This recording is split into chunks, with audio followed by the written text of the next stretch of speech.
Welcome to Everything Life and Real Estate. Let's get started with our hosts, Linda McKissick and Dana Gentry.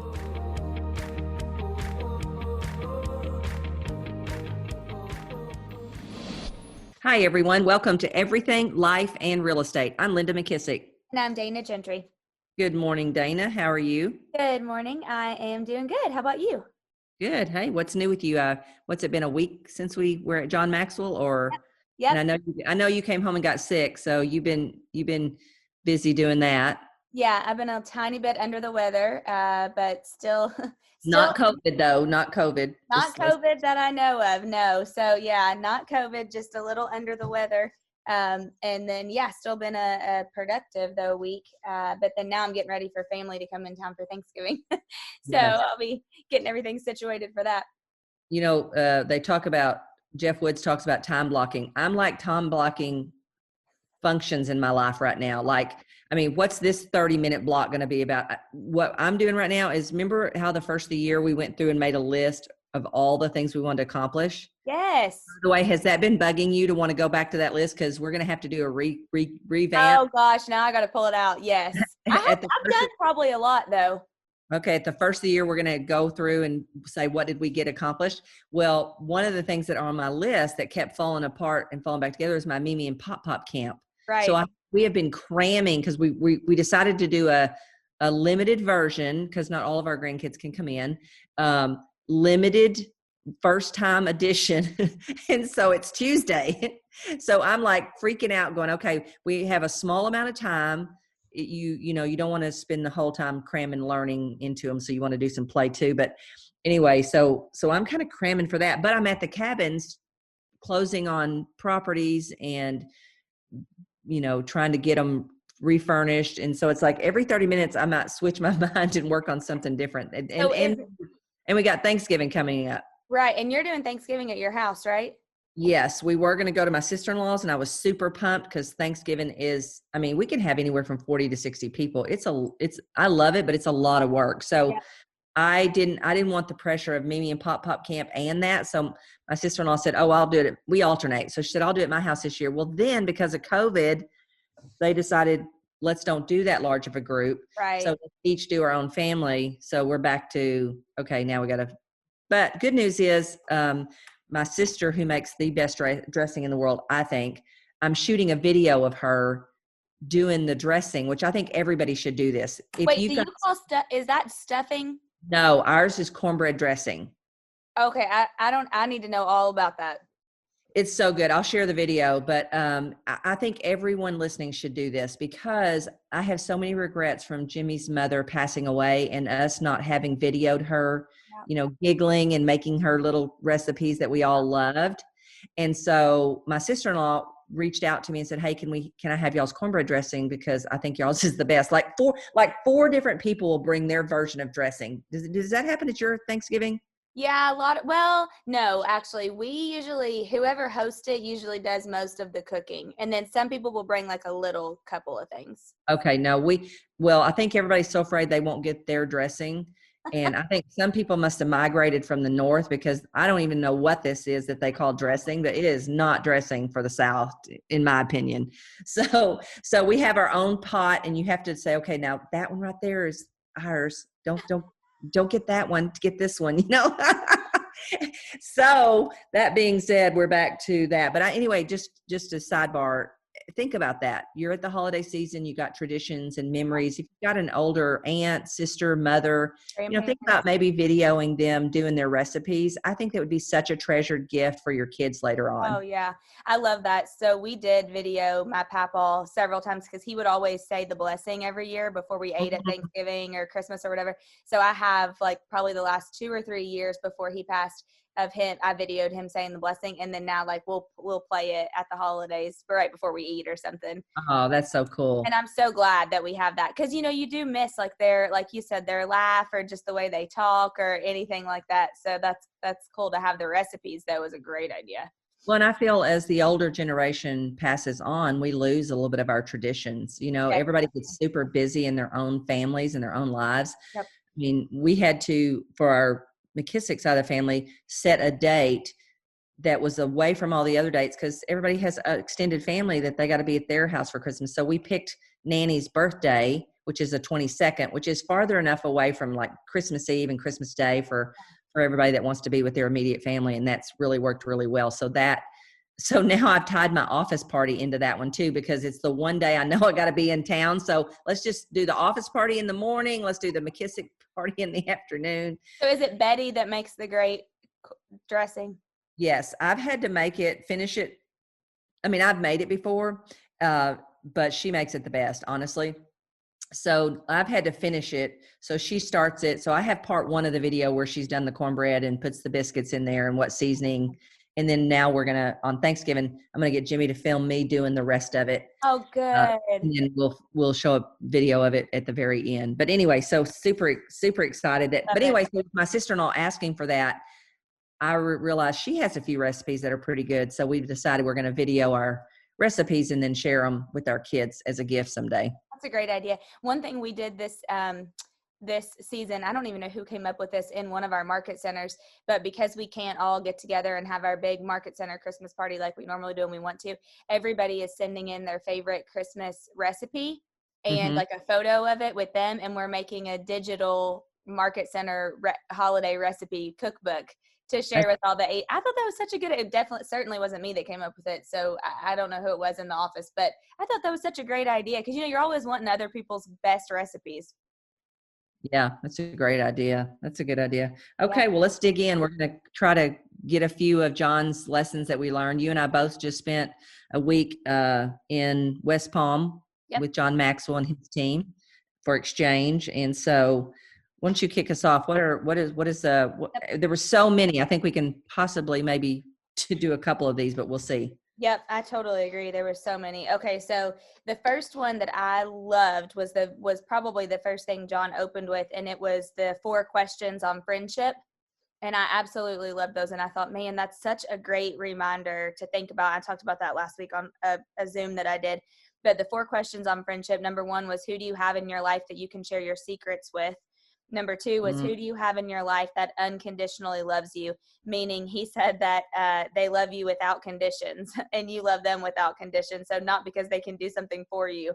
And he said that when you love them unconditionally, it's you give people something that they may never receive from other people, because sometimes people don't have that. Number 3 was, who do you have in your life that will always serve you? Meaning, like he used the example of he and Chris Hodges, meaning if he calls him and he needs something, like he's there, he'll do it. They'll always be there to serve you. And then the 4th one was, who do you have in your life that will always be in your corner? And I liked that one because he said, I'll fight for you and I'll stand up for you. I'm not blindly loyal, but he said, even if you stand up for somebody and they go down, it won't hurt you because you've lived your life well enough that, people know you. And so it won't hurt you, but you'll always be in somebody's corner.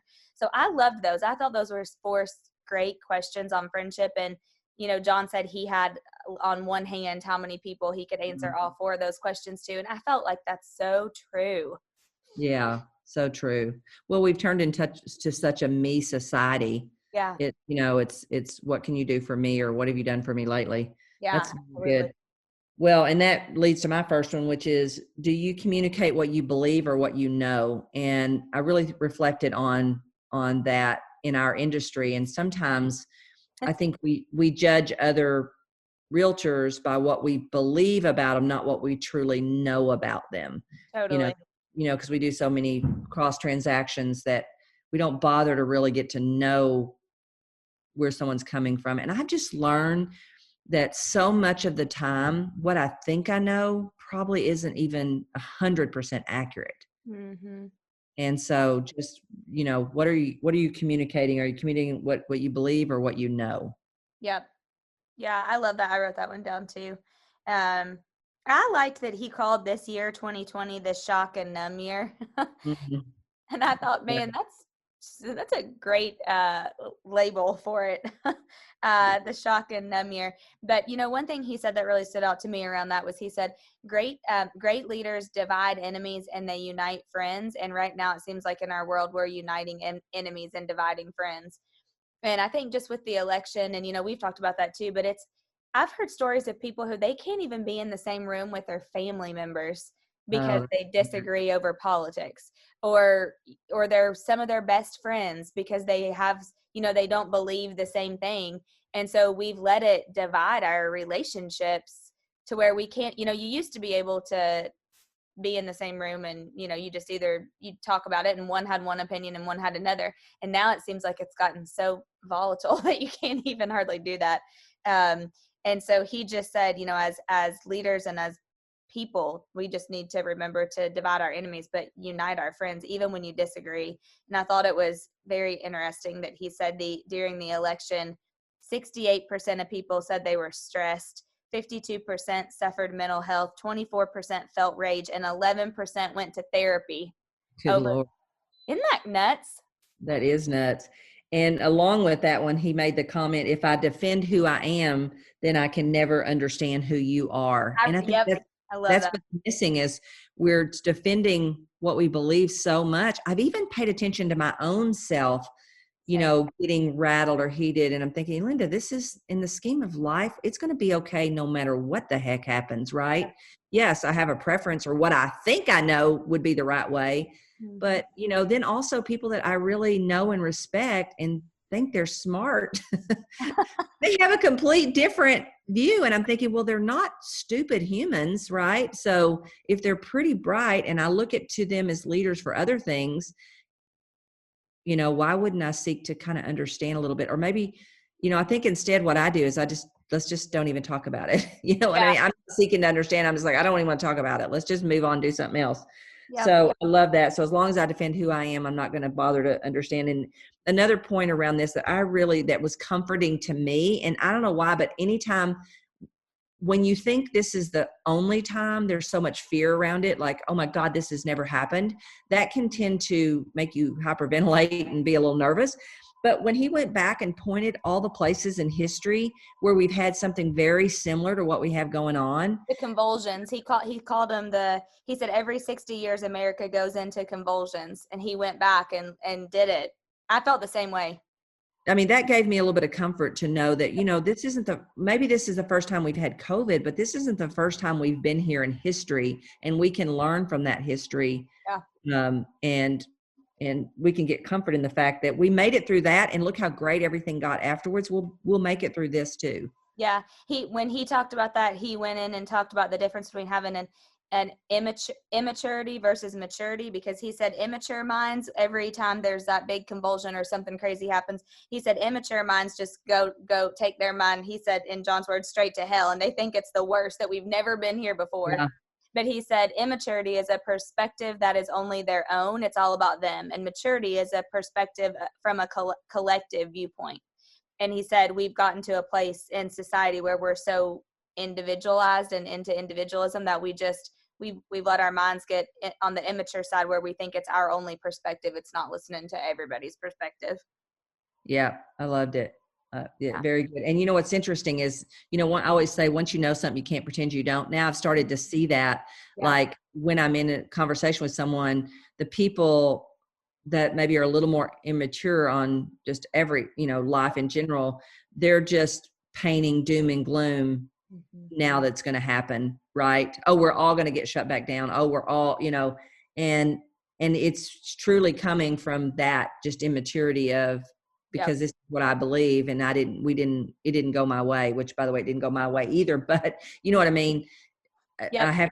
I have to think through, okay, if it didn't go my way and I know what I know, and it's very limited, don't know everything. What can we do? Mm-hmm. What do I need to do now? Based on that, what do I need to do now? Mm-hmm. Okay. I did something, I love to do this, and I've been doing this more and more, because I feel like, honestly, a lot of the stuff that you learn from great leaders is the same stuff. In other words, I can only, when I hear something that I've heard before, say, okay, even though I've heard this before, what have I actually done with it? Yeah. How am I using it? Or how's it showing up in my life? But I like to pay attention to their world and what's going on. So I kind of call it looking behind the scenes, like what's backstage look like. And John's team was having to pivot like crazy. first of all, we were supposed to be in San Diego, and because of COVID, that didn't work out. So now we're in West Palm. And I think they said there was even another place in between. Yeah. So, I thought, how well could my team members pivot that majorly if we needed? And then the second thing, no matter what was going on around, all the pivoting that's going around, John kept doing his one thing, which was communicating with leaders. He never got frazzled. He never ran over and said, hey, how's that going? Are we going to get to go on the yacht, or is it going to rain? Or, he didn't do any of that stuff. And how many of us as leaders, we have people in those roles, but we got to go muck with it or ask, well, hey, did you get that done? How's that going? Right. Yep. You didn't see any of that with John, and that's huge. So I think it's a testimony to, one, he's very clear. I'm going to do my role and you're going to do yours. And then number three, the other thing I noticed about behind the scenes that I thought was amazing is each team member had their role, and I didn't see them having to jump over and help each other. In other words, Stephanie was definitely the person that was rearranging and pivoting, the plans. But then I also, saw Mark communicating with leaders and, because he's eventually probably going to step into John's role, saw him doing his piece. He wasn't back there figuring all that out either. And then Linda, who is John's personal assistant for how long has she been his personal assistant? 30 something years, I think she said. Yeah, it's crazy. Well, here's what she did. I mean, you didn't see her stuff as much, but like at night when we were in his office, Linda was the one coming in going, hey, John, you haven't had anything to eat. You need to get something to eat. And so John was her role. She took very good care of John. And at one point in the office, she knows exactly someone asked him about what it is and where it is and who he got it from. I mean, she literally owns that role. And so that was huge for me. I tried to really pay attention to backstage. How do they have all that put together, and how can I get a team around me that makes sure I do the one thing I want to do, which is communicate with top real estate agents on creating wealth and leverage and freedom in their life. Okay, I've just been flipping through my notes to try to find it because I wrote this down. He said, there's something wrong with your team if you have to stop leading to go pivot yourself. The team should pivot. And then he said, never forget, great leaders are replaceable. We want to be replaceable because we're that good. However, at the same time, if something's wrong, if you have to stop what your one thing is to go do the other stuff. Yeah, I love that. Yeah. And on one piece he talked about his leading was with love, but he expects results. And I think that's how you wind up with a team. Number one, you find out their unique ability. Yeah. And I think you also know your unique ability. I mean, how can John figure out what he's got to do what his one thing is? And if he's not real clear on what that is, then it's real hard for him to know whether he's having to get out of his lane or not. Yeah. When he said, when he was talking about, we got the opportunity to watch Wayne Hoffman, the mentalist. And one of my biggest, which he was like, mind blowing, but one of my biggest ahas was when John said afterwards how everybody came up to him and everybody kept coming up and saying, oh my gosh, how'd you do that? How did you do that? Like it was magic. How did you do that? And John said, really, I never said, how did he do it? Because I don't care, because I'm never going to be able to do it. And I'm never going to do it anyway. He said, what you should be asking as a leader is, how did he make it look so easy? Like his communication was so spot on. And he said, because when you're really good at what you do, you make it look easy. And that's when people are asking you, how do you do that? How do you do that? Well, it's because he was great at it. He was so good at it. And he said, when you're still making effort, that means you haven't got it down yet. And what Wayne did was he did it effortlessly because he knew how to do it. And he said, the better you become, the easier it seems to other people. And so he said that you just have to think about that because when you're really good at something, you do make it look easy to other people. Yeah, so true. I mean, even like back to Stephanie pivoting and doing all that stuff, she didn't look like she was flustered or freaking out or any of those things when you saw her. She was she'd been paddling like heck underneath, but she's very calm on the surface, She was. I love that. And, John said, I'm never going to try to do that. And so I knew I was there for the entertainment and just, that's what I was there for. I love that. That was very good too. I love that. The other thing he said during that, Linda, was he said, if you stop at just the experience, you missed it. So like a lot of us probably would have just stopped at that experience of getting to see Wayne and his mentalist and how cool that was. But that was when he talked about reflection on it, is taking the experience and turning it into insight, which is to me what John does the very best. I mean, it was crazy to me how he pulled a whole page and a half of lessons from that mentalist doing a magic trick. Yeah, I thought about that. I thought, this wasn't something that was prepared 3 weeks ago. And he looked for the moments, the teaching moments in what was going on at the time. You said that about reflection. And one of my two big takeaways from the whole event was that I know for myself, I need to get better at, because most of my issues are around two things. One, I don't spend enough time on preparation. And he said, preparation is what makes you look great. Yeah. Or makes the experience great. And reflection is, what was the thing on reflection? I think is what they're the bookends of success. Bookend. Yeah, and so reflection on the preparation on the front end and reflection on the back end, and you and I talked about that too, because I thought the same thing. It's and they do that so well. I'll find it. I have what it is somewhere in here. Well, and I think part of the reason is they're not doing a million things. Right. When I look at that, I think, well, how is that so much easier for him?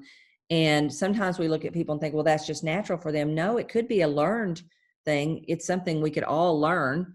And I know most of my issues are around when I don't allow enough time. I go skidding from one event into the other, Right. and I don't allow enough time for preparation. Anytime I have not been happy with my performance, it's when I didn't spend enough time on preparation. Yeah. And I'll find that somewhere in here. Yeah. So, and I think it's hard to do because we like the new thing, and I'd rather just, move on to what's next and the new shiny object. But I think there's so much to learn for people that they don't cram so much stuff in their life that they don't have time for preparation. They don't have time for reflection. Yeah. Yep. I totally agree with that. Man, I knew he said one other thing about it says, preparation makes you unforgettable, and reflection makes what you learn makes the experience unforgettable. Unforgettable. That's it. Yeah. Yep. That's it. Yeah. That's so good. Yeah. That is really, really, really good. Says experience is not the great teacher. Reflection of the experience is the great teacher. Gosh, I had so many. I mean, I just want to read all my pages. No, I do too. Let's wrap up with one more. Okay. We'll do a section 2. Yeah. Okay. So I love the story that he told about who was the golfer? Jack Nicholson, right? Yeah. That he had dinner with. John's big into making giving to charity an experience more than just giving to charity, which I love that. I mean, Me I love that on both ends of that. I love maybe trying to be the creator of that, and I love being the recipient of that. Just, it made for a whole fun evening while we were giving to charity. But one of the things that he told is about taking a group to play golf with Jack Nicholson and raising like $1 million for the charity. And at the end of the evening, he said, never let the relationship be one-sided. And what he did was he cut Jack Nicholson a $250,000 check to the charity of his choice.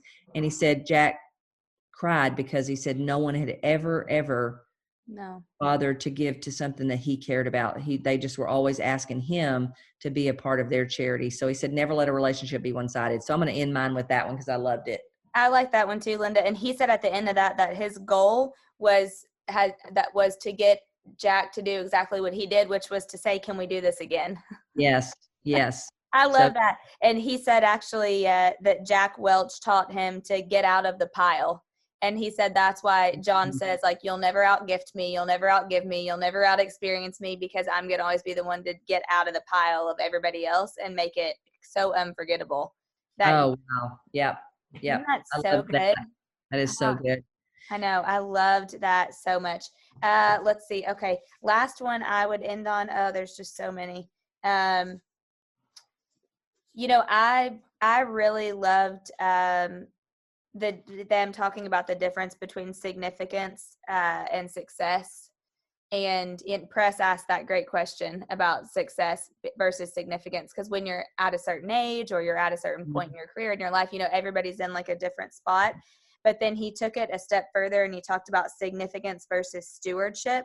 And he said, like after you've got this success and then you moved into significance, he said significance, life is about servanthood and serving others. And then stewardship is how you actually manage that life that you were blessed with to have, the success and the significance. And he said how you manage your life, meaning your time, your finances, your leadership positions, your friends, your family, all of those things. And that's the true definition of stewardship, is how you actually manage all of those things that you were blessed with, and then combine that with significance and serving others. And I don't know, I have a whole page, 2 pages. Well, what I love about that is Press asked the question, because he's in his 20s. He said, right.